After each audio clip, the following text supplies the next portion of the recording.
fire ant. You don't want to get into a mess of those. Some of you guys are goofing off and not doing the move. Now I need somebody from the studio audience to demonstrate the technique. This kid back there, right there, this kid's all business.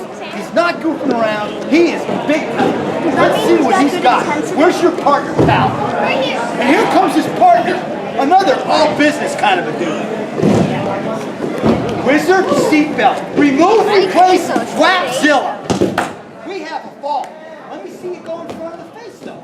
That was over the head. Watch, same situation, only I'm coming in front of the face, Cole. Like this. Yes! Where the head goes, the body must follow. There's a great example of it. What is your name, sir? Ethan, stand up.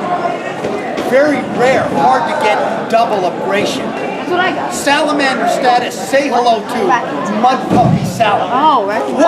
Wow. Hey, look it, stand up. Wow. Guys, you're only as good as your workout partner. So it tells you your partner better be ready and up to the challenge. Because if you expect to get better, he's got to too. He's not going to get a double abrasion, but he is going to get a powerful single abrasion. Say hello to Yellow Jacket. Excellent. Now guys, hold it. Let's move on. We're moving on. I need